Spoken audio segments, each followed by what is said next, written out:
Notre justice est-elle adaptée à des populations issues de pays où l'on traite souvent les délinquants avec bien plus de fermeté? Donc je vais vous montrer quelques chiffres. Valérie Akna a commencé à le faire. Merci Valérie.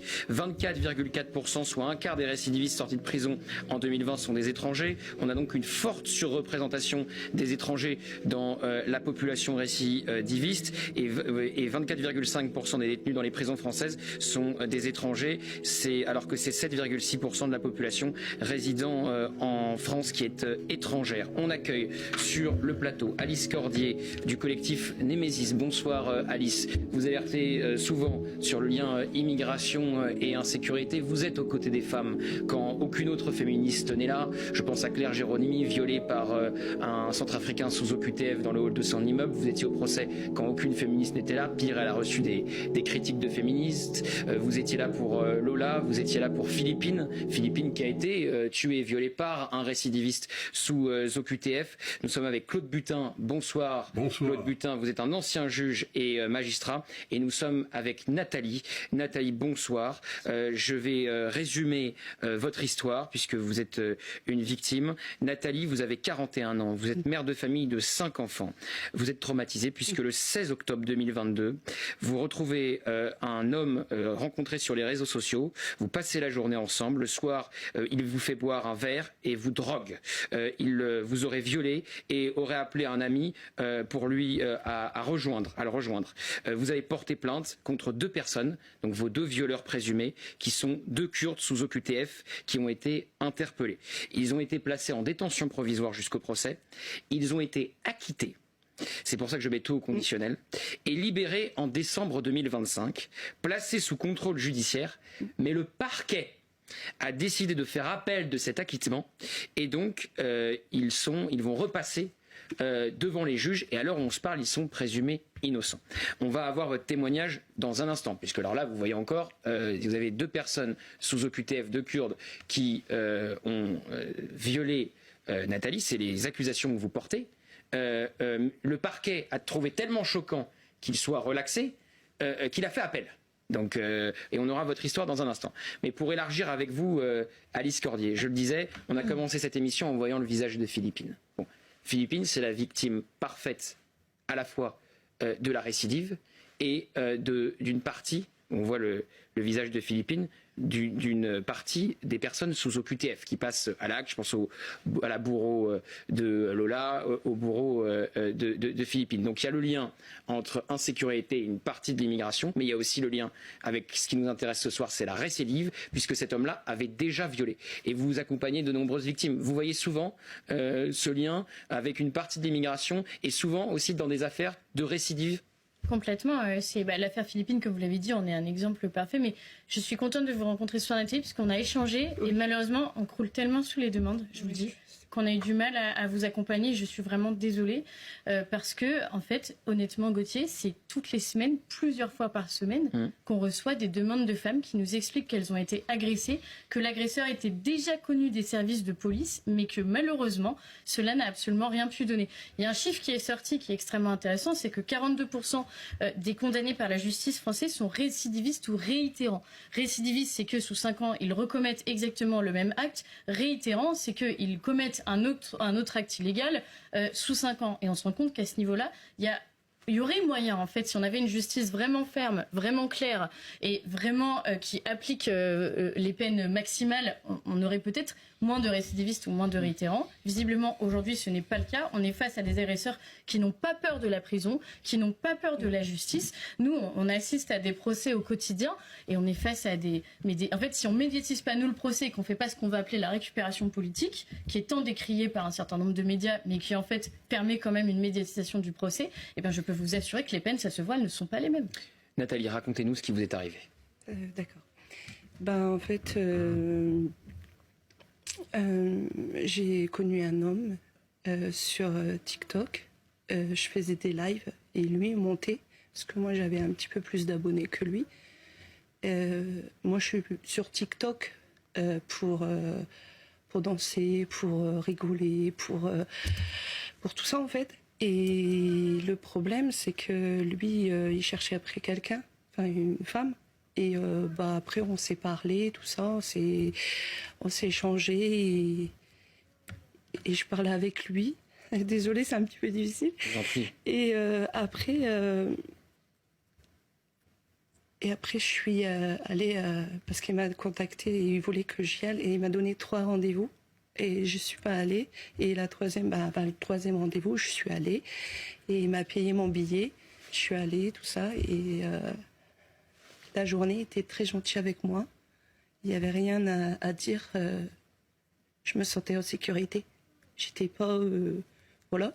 C'était un homme comme tout homme. Enfin, voilà.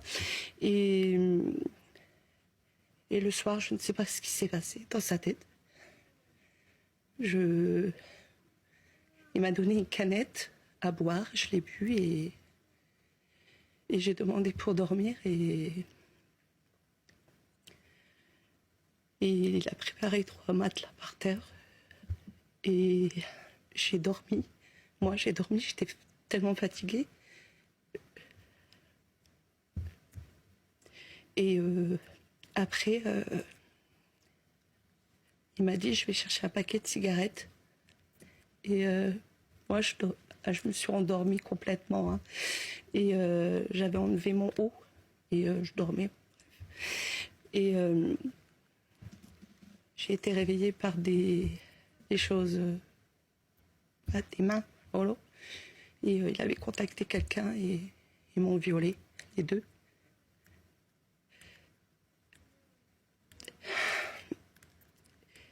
J'ai arrivé à m'enfuir. J'avais juste peur de mourir. C'était mourir en fait dans ma tête. C'était même pas le viol, c'était mourir. Je vais m'arrêter là. Et puis, il y a eu les enquêtes. Donc en fait, quand je me suis enfuie, j'ai frappé chez quelqu'un et il m'a ouvert la porte. Et parce que j'avais appelé ma mère. Et ils m'ont fait rentrer il m'a fait rentrer chez lui, la personne. Et il a appelé la police, on a appelé la police ensemble. Enfin, voilà, il était avec. La police sont venus, ils m'ont venu me chercher. Ils m'ont ramené à la poste de police de Creil.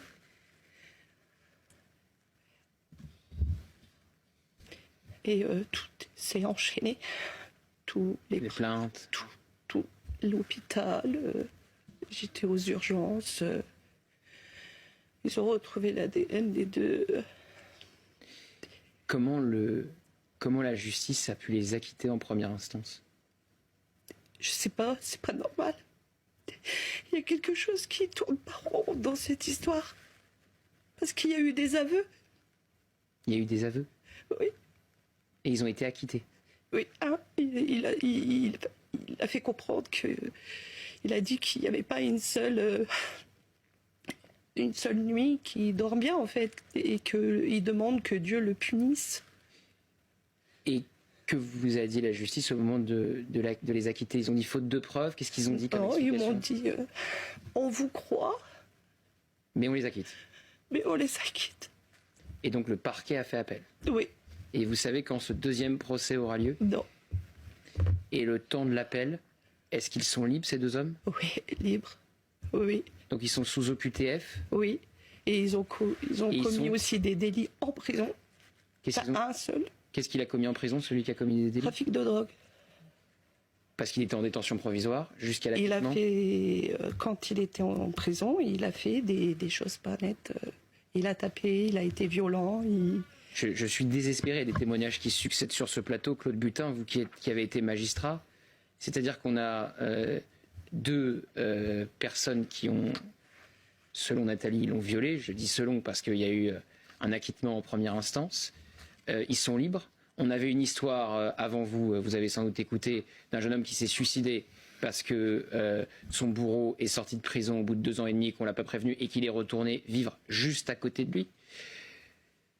Que dire à Nathalie? Qu'est-ce que la justice peut dire à Nathalie après avoir acquitté ces deux hommes? Moi, j'ai du mal à comprendre quand même parce que ils ont reconnu les faits. Oui.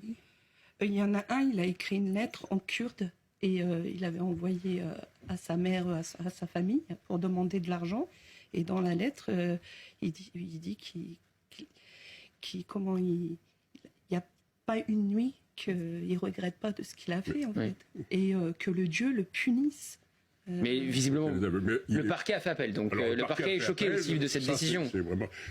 vous êtes passé devant la cour d'assises ou devant un tribunal correctionnel? En fait, c'était normalement une cour d'assises, mais il n'y avait que... un grand juge. Je sais pas. Ils étaient combien? 5. Ils étaient 5, oui. Oui. Voilà. Ils étaient Donc, 5, écoutez, là, moi, je ne peux pas. Qu'est-ce que vous voulez? C'est incompréhensible. Je ne comprends pas. Les faits me semblent établis.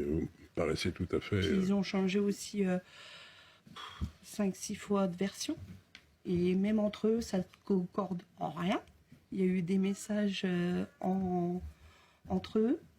Ne dis rien à personne. Il y a eu plein de trucs. Mais si vous voulez, Claude Butin, vous pouvez élargir après le témoignage de Nathalie. C'est-à-dire que le témoignage de Nathalie, c'est parmi un, je vous ai dit, on sort d'un autre témoignage où il y a des dysfonctionnements partout. C'est-à-dire que je vous attends, voilà. Des OQTF. Alors, non, là, c'est des OQTF. Au QTF et l'autre sans papier. Ce sont des immigrés, Voilà. des Kurdes. Hein. Oui.